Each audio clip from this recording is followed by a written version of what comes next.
First of all, my apologies. Hello to all. I'm very happy to be here.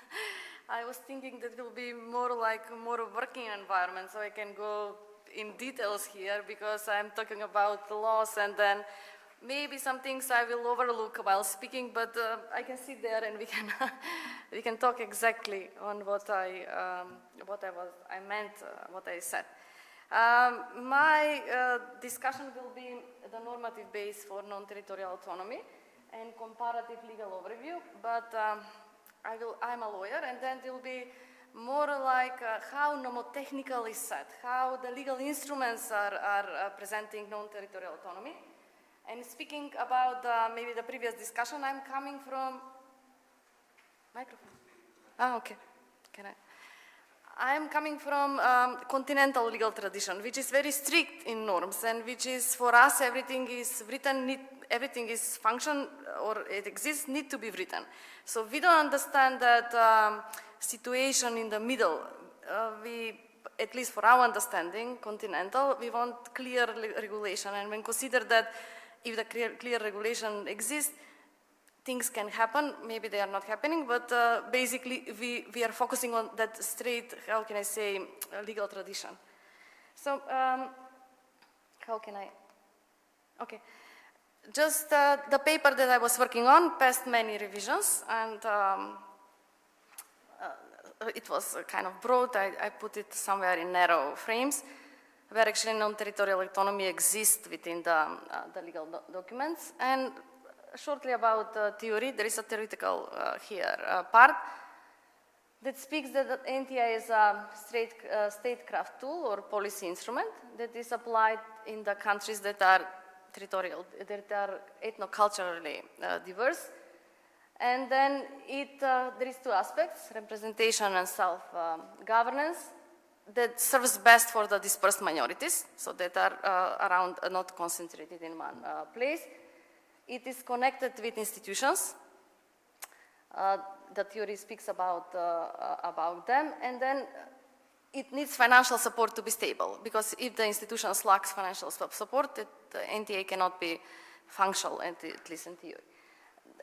The theory, there is a theoreticians who think that NTA carry weaker power than territorial autonomy because it lacks territorial basis. That's theoretical aspects. So it resembles like territorial autonomy, but the criterion is on membership on personality principles. That means that not territorial, but personality principle is essential in establishing or being part of the group that enjoys non-territorial autonomy. Basically focuses on cultural issues. As I read, there is no one system of non-territorial autonomy. Is differently put in different setups. So we can hardly find one system that completely resembles to another. So they're completely, there is a variety of models, not one territorial autonomy. Sometimes the authors are questioning the non-territorial autonomy because they can see as not exactly quite representation of the minorities, or just basically a patronage or reducing of the rights that can come from the territorial autonomy. So there is no unique model about non-territorial autonomy. The anti-agreements are most common in the post-communist states, in the Central, in the Eastern Europe, and they have a variety of arrangements. So relevant regulations about non-territorial autonomy can be found into the national constitution and in the specific regulation. So basically, in constitution should provide a ground and specific regulation that put that non-territorial autonomy in practice, make this declarative, how can I say, standings applicable, make the function in practice. In my methodology, that I put it very broadly, taking different countries, in my initiative example, I put Macedonia because theoretically non-territorial autonomy can encompasses as well social democracy, but then I reduce it to exactly to the, let's say, clearest model. And this focuses on the normative base of non-territorial autonomy in Hungary, Slovenia, Croatia, and Serbia. and provides examples. So I analyzed basically how it's put into the legal documents. It presents an outline, what is labeled as NTA, and I examined the legal provisions in that regard, purely from the more technical level, from the legal point of view. And then I wanted to present how NTI is placed within the national legislation. Can we see similarities or can we say differences? Where the differences, the biggest differences are? And the main idea to find at least some common features of NTA, because theoretically there is a wide diversity of NTA, so can we find something that is similar to all non-territorial autonomy arrangements? So this is what I was trying to do. I was looking at the NTA within the national constitution, the shape it takes, because it in different constitutions takes different shapes, so can be set as cultural, non-territorial, or personal autonomy. The position of NTA with the other legal acts, they complement the constitution, and the content. So from the legal provisions, what can we conclude about the content, what actually provides there? I took other parameters that are maybe not in this moment relevant, but they're important, especially the recognition of the minorities within the constitution and the number of minorities.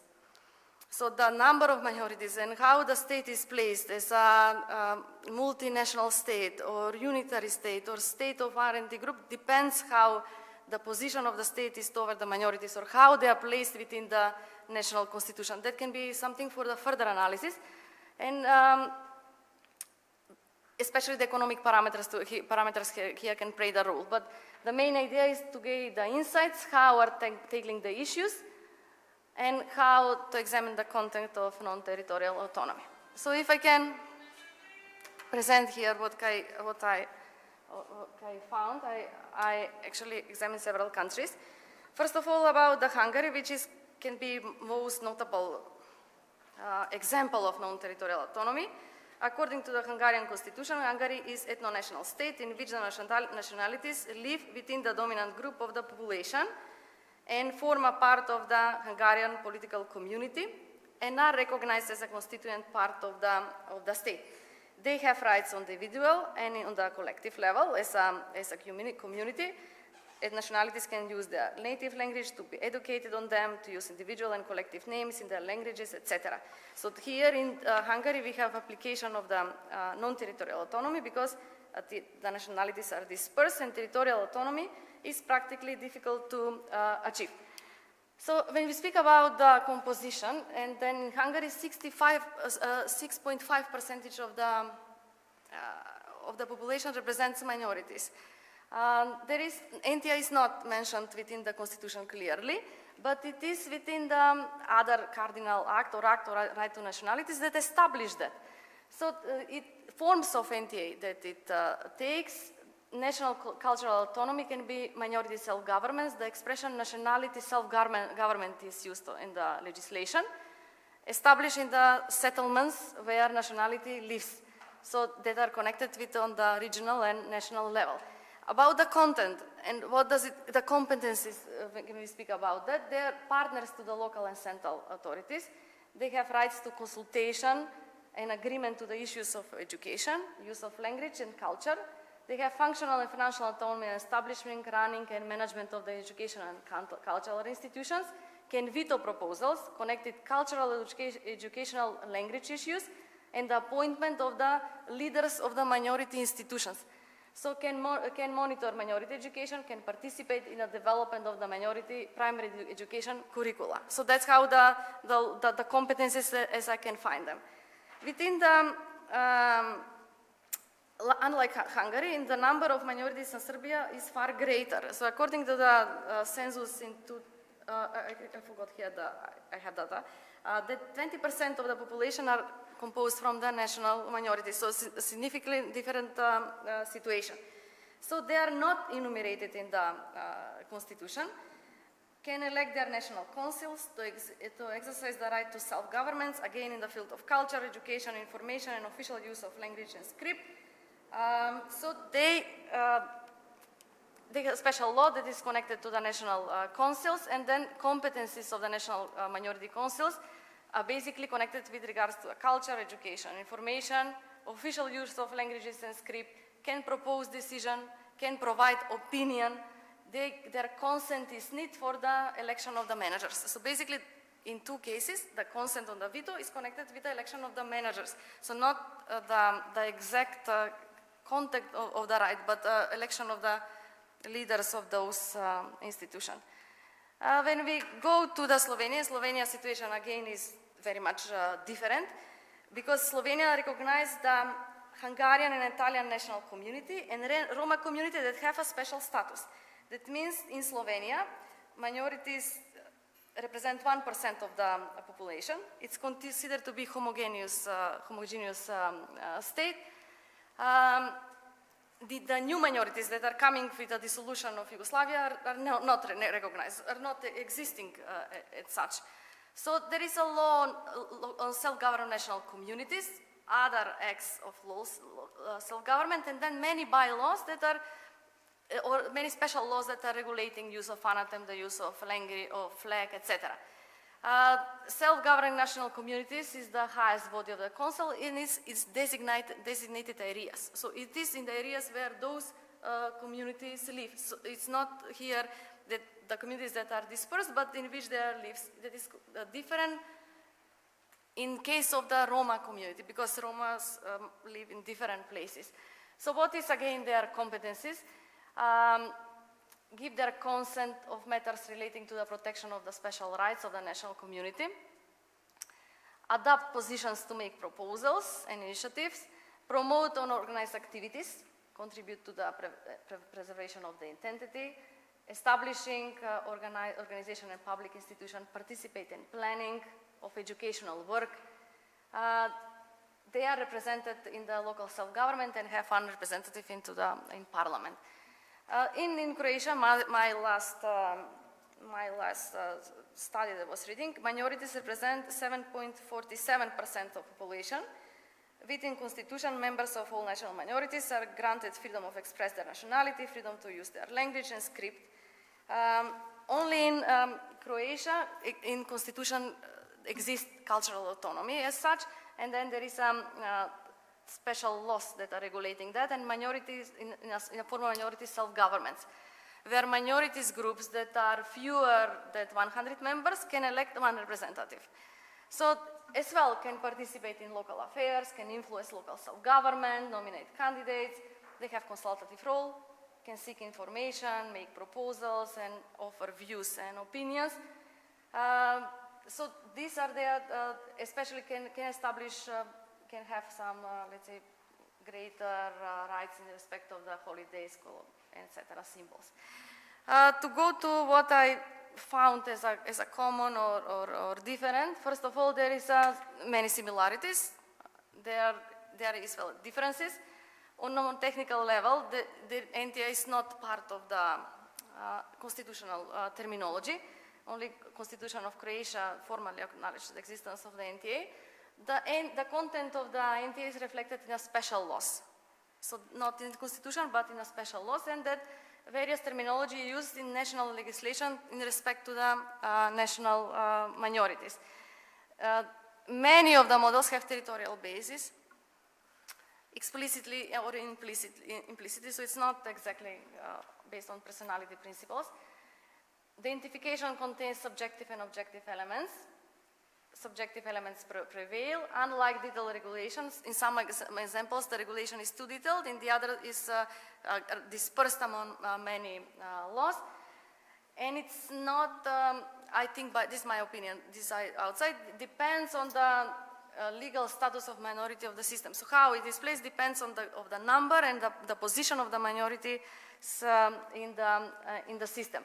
So what are the characteristics? NTA is reserved for matters of the cultural and educational relevance, where minorities can have consultative role. So education and culture, they can enjoy functional and financial autonomy in establishing and running of the institutions of education and culture.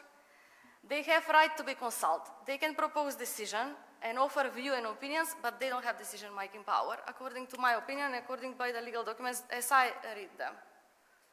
So the most powerful right here is right to veto, which is rarely used or used in some specific situation, which is connected with some functional aspect. So to conclude here, NTA often referred to as a personal of cultural autonomy. It's mostly used when the groups are geographically dispersed.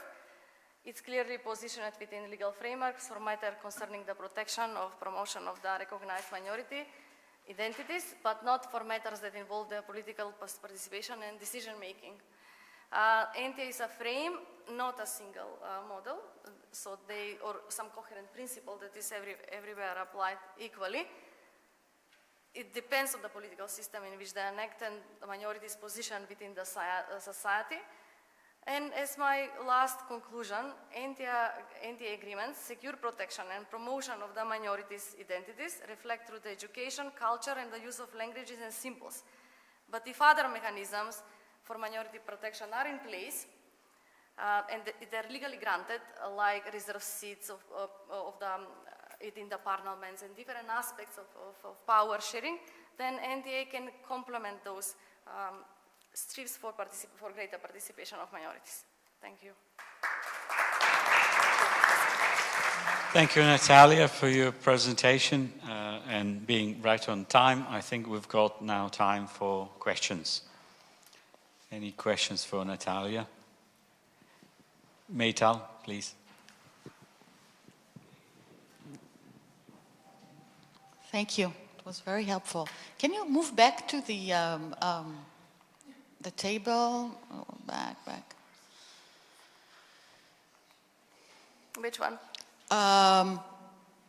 Yeah. So my question is regarding the Slovenia. So the 1% of population is only Roma? No, minorities are 1% of population. Okay, so how much of these are Roma minorities? I have here a data I can read you later. I don't remember by heart. But are they the dominant? No. Maybe 0.6%, something like that. So 1% are minorities. And the other minorities are? Hungarian and Italian. Mm-hmm. Okay, thank you. We've got a question, Damir and then Boris.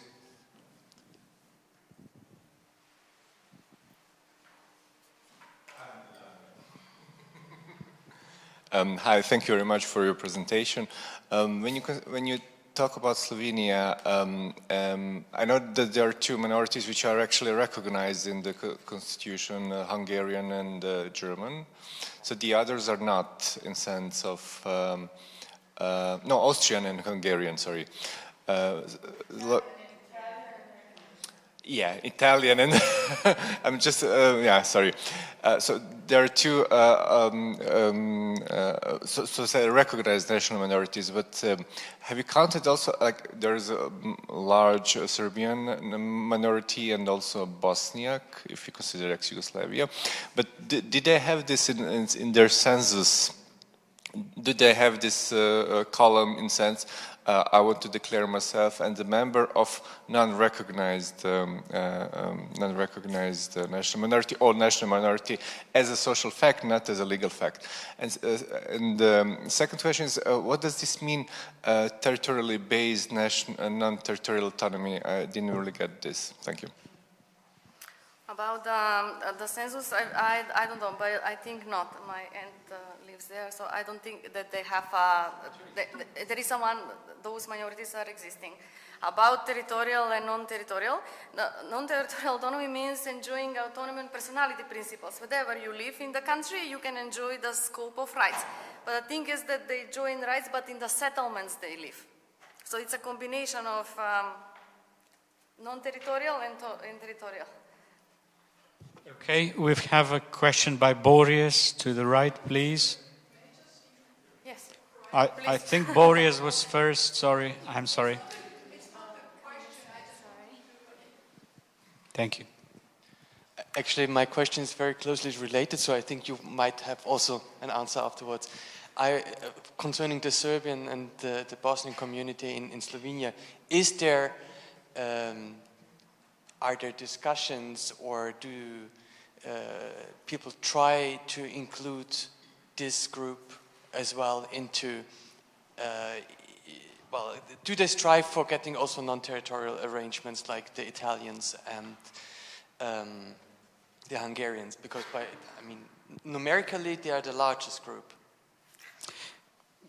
Would you like to take also the comment by Ljubica first? Ljubica can, and then you would add to my, can then me? Yes, so honestly I don't know. I was looking to the legal documents. In legal documents they don't exist. Perhaps I believe they want to be part of it or they have initiative, but they're not, legally they're not there. Ljubica has just Well, come from an STSM in Slovenia, and she knows the case very well, so please. yeah, I'm sorry for this, but I'm, as you said, so I'm at the moment mentally in Slovenia, and back to the question. So the thing is that position of Italians and Hungarians in Slovenia is very much historical. So it's not about numbers, but because of historical events and the presence of these two groups in Slovenia. This one. So then the numbers in this case do not count, but on the other hand, they might count for other groups to get recognized. So these two groups get their recognition from the, let's say, historical point of view, no matter. And it's about 3,000 Italians and 6,000 to 10,000 Hungarians in Slovenia. And the second thing is about the census. The last census in Slovenia was 2002. And up to then, there were different categories. So Italian, Hungarian, other, I don't want to declare, and undeclared. So there was a possibility also for other groups or people belonging to other groups to declare. From 2002, there is no census in Slovenia, and they don't have numbers about other groups, but there are special voting registers for Italian and Hungarians where they can, so you can have some projections. So interesting point is about this non-territorial and territorial aspects of system in Slovenia, because indeed, although people belonging from these two groups, Hungarian and Italian, they vote their self-governing communities if they're listed on these registers. But so it's personal by legitimization, but when it comes to competencies, they have only competencies on these territories. And again, the territories are historically based for Italians because of this OSIM agreement, and for Hungarians again. So I was also questioning people now in Slovenia if there are some new Hungarians or new Italians in some other settlements. Would it be possible to create this mixed settle area? And they were just looking at it, so it's so historically granted that it's almost impossible to have some changes. And when it comes to, and that's, I'll finish, sorry. When it comes to BHS minorities, there is indeed a lot of discussion about legal framework for protection of these people. And here it's the historical aspect and objection to put these new groups in the same position as Italians and Hungarians. And the second, the numbers. It's difficult to have model with 3,000 or 6,000, and I know how many BHS people are there. Also old or new, because there is a new wave of immigration of ex-EU people there. So I observed reluctance both from the minorities and from the Slovenian government of granting the same status for new groups, BHS, as to Italians and Hungarians. And there is also this issue of dispersity. They are all over Slovenia, there are no mixed territories. So, but there was an idea to have some kind of law for special regulation of the situation of these people, but it will not be equal as Italian and Hungarian model. Thank you very much, Ljubica. I think we have additional clarification now on the Slovenian case. Okay. Well, I think we need to move forward, so I thank again Natalija for...